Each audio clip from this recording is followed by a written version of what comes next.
Hey guys, what is up? It is me, Pagey here, once again with another video on Arrow Season 5. Now this is going to be my review for episode 14, otherwise entitled The Sin Eater.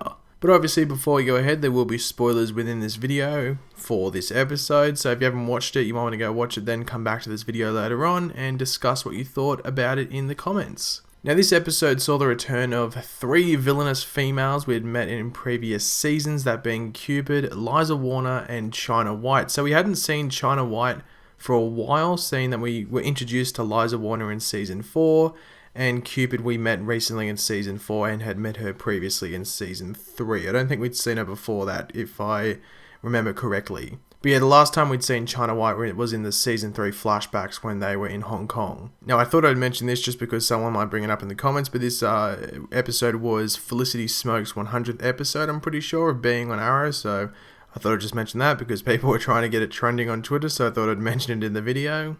But this episode really did a lot for the rest of this season, which was surprising because going into it, going by the trailer, it almost looked like filler. So it was very surprising when you get these episodes where you think it's going to be a filler episode, but in fact it's some of the most story-driven episode of the season. So one of the bigger moments of the episode was Oliver encountering Prometheus's supposed mother, Amanda Westfield.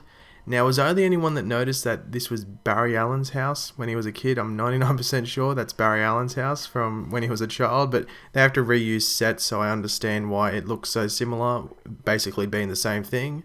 But Amanda Westfield, obviously Prometheus' supposed mother, had last seen him around 5 years ago at Justin Claiborne's funeral. So obviously this basically says, yeah, basically after this Justin Claiborne died, this guy went away and started training and is now Prometheus. But we're going to have to wait and see what happens later on. Prometheus really had a decent amount within this episode, so hopefully it gets unraveled around like episode 18 and we really start to learn who he is and maybe get a face reveal. Now the only major issue I had with this episode when I was like, oh, really? You did that? Was the escape by the female villains. It was just way too easy. Like really, only one guard on that, on that bus, really one guard. So I thought that was a bit silly, just, making it a bit too easy for these female villains to escape.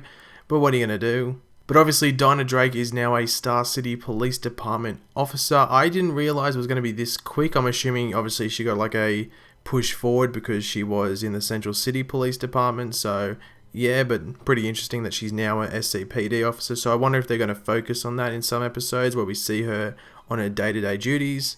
Or maybe they're going to use like her role in the Star City Police Department now as like a reason as to why they can get information so fast, like certain documents within the police department, which I'm pretty sure they will do. But one big thing about Dinah this episode was the question of will they give her the Black Canary title, and it does seem they are, which I'm sort of surprised with just because I just thought the writers and producers would be a bit smarter and think, okay, should we give her the Black Canary name and cause massive drama online, or should we just call her Canary? Because I think the most simple one to do was just call her Canary like Sarah was. So I'm very surprised they went with Black Canary. We'll have to wait and see how it plays out in regards to reactions from people. But yeah, they also gave her the mask, which we did see in the trailer for this episode. But yeah, I'm definitely surprised they gave her the name, or they're thinking of giving her the name of Black Canary, just because it's just a touchy thing to go on. Like Canary would have been like the much safer one, but yeah, we'll have to wait and see how it plays out. Now one of the big things this episode, which I really wasn't expecting, was Felicity and Thea up against Susan Williams. Now, holy crap, like I thought it was Felicity that stepped out of line, but then I realized Thea was there,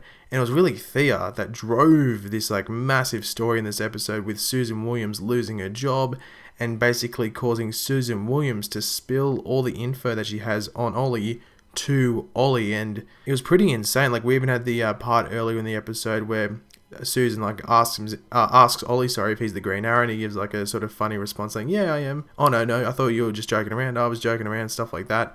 Yeah, really out of line. They're doing something with Thea now where it's sort of making me think that she's gonna die, even when towards the end of the episode when Ollie compares Thea's actions to the actions of Moira, or, their mother. So, and she died at the end of season 2 or towards the end of it. So now I'm thinking, okay, does this mean Thea's going to die? Because honestly, I don't see what they're going to do much with her character following this season. Like really her arc this season, I guess you want to call it, is just basically helping Ollie as mayor. Really, she's had no Speedy arc, unless she goes back to being Speedy, which I can't see unless like half of this new Team Arrow dies. Yeah, I think Thea might be in danger, or she just might leave Star City and maybe go live with Roy. Who knows what they're going to do, but I think Thea is definitely in danger. Obviously, we got Mr. Terrific's new suit, which I had no idea was coming. I had no, they didn't really set that up. He just popped up with the new suit. Bit more comic accurate, really the shape and the certain markings on it originally were pretty comic accurate, but they've added some of the white in, which I don't understand why they would do. The black is smarter because they're out at night. The black, would be hard to see. Why add in the white? You just become like a human, traffic cone, really lit up.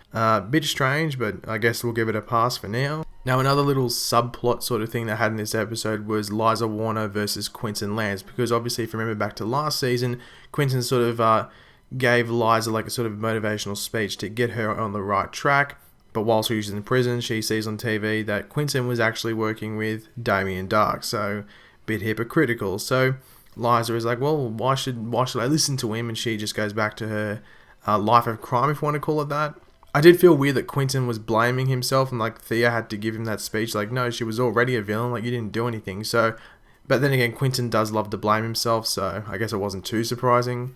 Now, one thing going into this episode that we knew going by the trailer, I was wondering is how is this all going to play out? Was Green Arrow being hunted by the ACU or the anti-crime unit? Because honestly, I was like, well, how is this all going to work out? Who would have spilt the beans that Green Arrow was actually involved with Billy Malone's murder? But we find out that Prometheus actually sent the letter to Captain Pike, and he, with all this medical records and the autopsy and stuff like that. So Prometheus is just messing with Ollie now on a different scale. Obviously we saw a bit earlier in the season with different things, mainly I guess tricking him into killing Billy Malone.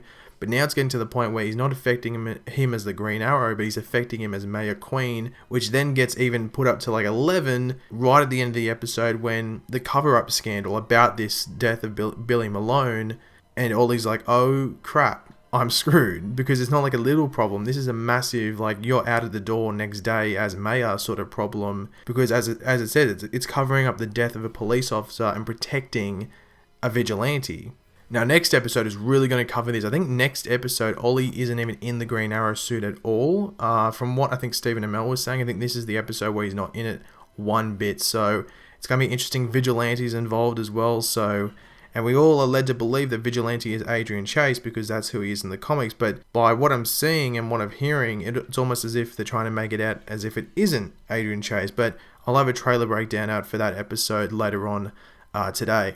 But yeah, overall, I thought this episode was pretty good. I really had no major issues with it, apart from the escape by the female villains. I was like, okay, I rolled my eyes at that. I was like, okay, this doesn't really make sense. Really, that wouldn't be how it would go down. There'd be more than one guard and just a driver on that bus. But we'll give it a pass. I guess they really had to make it just a quick scene, them getting out and them saying, okay, we're going back to Star City. Just a quick scene to set it all up. In regards to those female villains, I thought they were decently placed within this episode. I think they filled time. It wasn't necessarily boring. It set up stuff with the ACU in regards to Green Arrow being captured and stuff like that. And then I guess you could say towards the end where Captain Pike doesn't go to capture Green Arrow, he instead, captures the female villains and those different gang members. I never thought we would hear Tobias Church brought up again, but obviously I guess his money played a big part in this episode, so I guess Tobias Church gets a shout out. But yeah, let me know what you thought of this episode in the comment section below. I'd very much like to hear what everyone has to say. If you did enjoy the video as well as the episode in general, it'd be very much appreciated if you could drop a like on the video. And if you are new to the channel, make sure to subscribe. I'll catch you later, guys, and goodbye.